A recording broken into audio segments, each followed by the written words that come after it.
Hello everyone, welcome to my YouTube channel. Guys, कैसे हैं आप सभी लोग। मैं उम्मीद करती हूँ आप सभी लोग बहुत अच्छे हैं और आपकी उत्तराखंड एलटी की तैयारी भी बहुत अच्छी चल रही है। दोस्तों, जैसा कि आप जानते हैं, हम उत्तराखंड एलटी एसएसटी के लिए प्रिपरेशन कर रहे हैं। ठीक है, हमारे चैनल पर अभी तक हिस्ट्री के 10 एमसीक्यूज वीडियोस आ चुके हैं। गाइस, यदि आपने नहीं देखे तो आप प्लेलिस्ट पर जाकर के इन वीडियोस को चेक कर सकते हैं। साथ ही आपको इकोनॉमिक्स के भी 9 वीडियोस मिल जाएंगे, प्लेलिस्ट पर जाकर आप उन्हें देख सकते हैं। आज का हमारा ये 10वां वीडियो रहेगा। इसके अंदर भी हम इकोनॉमिक्स के 20 महत्वपूर्ण प्रश्न डिस्कस करने वाले हैं। तो चलिए स्टार्ट करते हैं। गाइस, वीडियो स्टार्ट करने से पहले मैं आपसे एक ही रिक्वेस्ट करूंगी, यदि आप चैनल पे नए हैं तो प्लीज चैनल को सब्सक्राइब कर लें, वीडियो को लाइक कर लें और अपने दोस्तों को जरूर शेयर करें ताकि उनको भी इन वीडियोस का फायदा मिल सके। तो चलिए स्टार्ट करते हैं। हमारा पहला क्वेश्चन है, अर्थशास्त्र चुनाव का विज्ञान है, ये कथन किसका है। 4 ऑप्शन है, मार्शल का, रॉबिन्स का, एडम स्मिथ का या जेके मेहता का। तो गाइज हमारा यहाँ पे राइट आंसर हो जाएगा बी, रॉबिन्स का। ठीक है, रॉबिन्स ने कहा था कि अर्थशास्त्र चुनाव का विज्ञान है। रॉबिन्स कौन थे, तो ध्यान रखिएगा, रॉबिन्स जो थे ये ब्रिटेन के अर्थशास्त्री थे। ठीक है, और इनकी एक महत्वपूर्ण पुस्तक है जिसका नाम है nature and significance of economic science.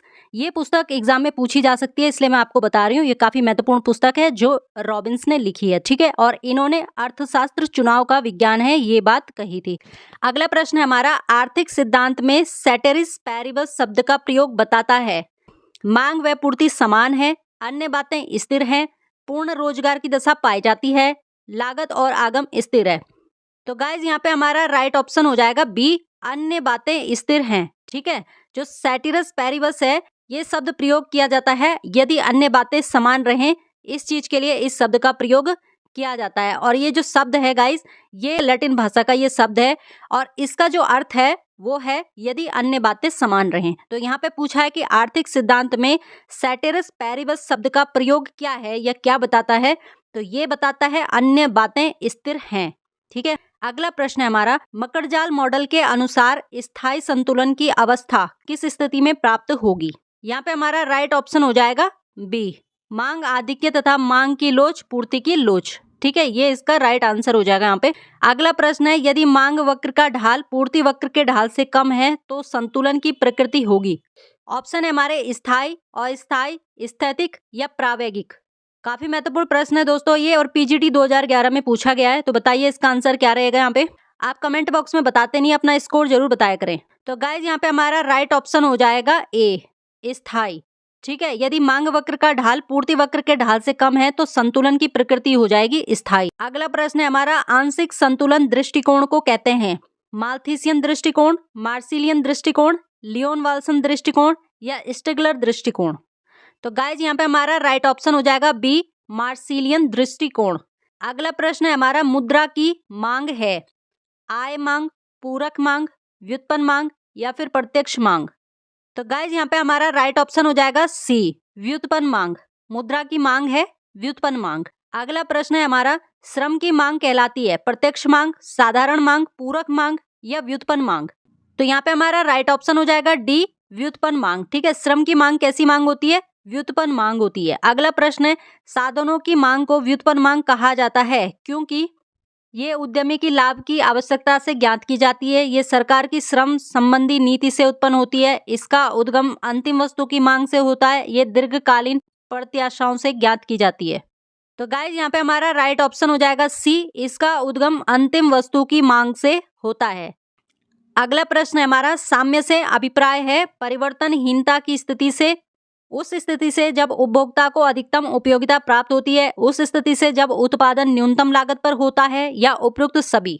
तो गाइज यहाँ पे हमारा राइट ऑप्शन हो जाएगा डी, उपरोक्त सभी। ठीक है, परिवर्तनहीनता की स्थिति भी इसमें पाई जाती है, उस स्थिति से जब उपभोक्ता को अधिकतम उपयोगिता प्राप्त होती है, उस स्थिति से जब उत्पादन न्यूनतम लागत पर होता है। तो ये तीनों चीजें जो है साम्य के अंतर्गत आ जाएंगी।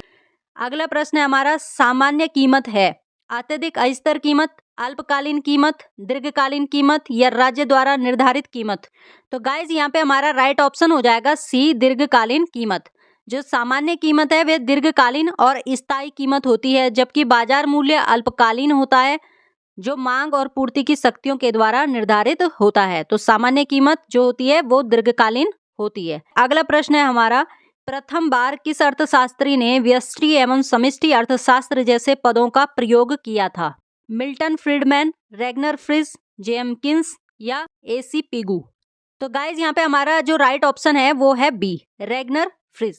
सबसे पहले जो रेगनर फ्रिज थे, इन्होंने ही व्यष्टि और समष्टि जैसे पदों का प्रयोग किया था। ठीक है, मैंने पिछली वाली वीडियो में आपको बताया था कि अर्थशास्त्र के दो प्रकार होते हैं, एक होता है आपका व्यष्टि अर्थशास्त्र और एक है आपका समष्टि अर्थशास्त्र। ठीक है, व्यष्टि अर्थशास्त्र जो है वो सूक्ष्म है और समष्टि अर्थशास्त्र बृहद है। इसमें एक उद्योग, एक व्यक्ति और एक फर्म का हम अध्ययन करते हैं, जबकि समष्टि अर्थशास्त्र के अंदर हम पूरी अर्थव्यवस्था, जो भी हमारी राष्ट्रीय आय है, मौद्रिक नीति है, राजकोषीय नीति है, जितना भी आता है सारा जो है वो समष्टि अर्थशास्त्र के अंतर्गत हम उसका अध्ययन करते हैं, जबकि व्यष्टि अर्थशास्त्र के अंतर्गत हम एक व्यक्ति, एक फर्म, एक उद्योग का अध्ययन करते हैं। ठीक है, अगला प्रश्न है हमारा, निम्नलिखित में से अर्थशास्त्रियों के किस समूह ने बाजार अर्थव्यवस्था का समर्थन किया था? तो हमारे यहाँ पर राइट ऑप्शन हो जाएगा दोस्तों डी, एडम स्मिथ, रिकार्डो और जेके गैल्ब्रेथ। तो ये तीन लोग थे जिन्होंने बाजार अर्थव्यवस्था का समर्थन किया था। आगे बढ़ते हैं, अगला प्रश्न देखते हैं, गिफिन वस्तुओं के लिए आय प्रभाव शून्य होगा, ऋणात्मक होगा, धनात्मक होगा या कभी ऋणात्मक तो कभी धनात्मक होगा? तो आंसर रहेगा हमारे यहाँ पर बी, ऋणात्मक। टिफिन वस्तुओं के लिए आय का प्रभाव ऋणात्मक होगा। ऐसी वस्तुओं के संबंध में आय बढ़ने पर वस्तु की मांग जो है वो घटती है। अगला प्रश्न है यहाँ पे, गिफिन वस्तु क्या होती हैं? ये भी काफी महत्वपूर्ण प्रश्न है। ये गिफिन वस्तु होती क्या है? निम्न श्रेणी की वस्तुएं, सामान्य वस्तुएं, आवश्यक वस्तुएं, निम्न श्रेणी की वस्तुओं की विशेष श्रेणी। तो आंसर रहेगा हमारा यहाँ पर डी, निम्न श्रेणी की वस्तुओं की विशेष श्रेणी। तो गिफिन वस्तुएं क्या होती हैं? निम्न श्रेणी की वस्तुएं। ठीक है, वस्तुएं दो तरह की होती हैं, एक होती हैं आपकी क्या, सामान्य वस्तुएं, और एक होती हैं निकृष्ट वस्तुएं। ठीक है, अब ये निकृष्ट वस्तुएं भी दो तरह की होती हैं, एक होती हैं कम निकृष्ट और एक होती हैं अति निकृष्ट वस्तुएं। तो गिफिन वस्तुएं एक विशिष्ट प्रकार की निकृष्ट वस्तुएं होती हैं, जिनके संबंध में आय प्रभाव के प्रबल रूप से धनात्मक होने के कारण मूल्य प्रभाव भी धनात्मक हो जाता है। अगला प्रश्न है, गिफिन वस्तु के लिए एंजल वक्र धनात्मक ढाल वाला होगा, उद्ग्र ढाल वाला होगा, क्षैतिज ढाल वाला होगा या फिर ऋणात्मक ढाल वाला होगा? तो यहाँ पे हमारा आंसर रहेगा डी, ऋणात्मक ढाल वाला होगा। अगला प्रश्न है हमारा, गिफिन वस्तु वह है जिसकी मांग कीमत में वृद्धि के साथ बढ़ती है, कीमत में वृद्धि के साथ कम होती है, कीमत में कोई भी परिवर्तन होने पर यथावत रहती है या इनमें से कोई भी नहीं? तो गाइज यहाँ पे हमारा राइट ऑप्शन हो जाएगा ए, कीमत में वृद्धि के साथ बढ़ती है। तो गिफिन वस्तु वे होती हैं जिनकी मांग कीमत में वृद्धि के साथ बढ़ती है। ठीक है, इसमें मांग का नियम लागू नहीं होता है, ये एक अपवाद की स्थिति है जिसे सर रॉबर्ट गिफिन ने दिया था। वस्तु की कीमत और वस्तु की मांग के बीच में ऋणात्मक ना होकर के धनात्मक संबंध पाया जाता है। अगला प्रश्न है, यदि वस्तु की आय मांग की लोच इकाई से अधिक हो तो वस्तु एक अनिवार्यता है, एक विलासिता है, एक निकृष्ट चीज है या फिर इनमें से कोई भी नहीं? तो गाइज यहाँ पे हमारा राइट आंसर हो जाएगा बी, एक विलासिता है। अगला प्रश्न है, उपभोक्ता की बचत की अवधारणा किस पर आधारित है? उपयोगिता ह्रास नियम, मुद्रा की स्थिर सीमांत उपयोगिता, ए और बी दोनों, उपरोक्त में से कोई भी नहीं? तो यहाँ पे हमारा राइट ऑप्शन हो जाएगा सी, ए और बी दोनों। उपभोक्ता की बचत की अवधारणा किस पे आधारित है? उपयोगिता ह्रास नियम पे और मुद्रा की स्थिर सीमांत उपयोगिता।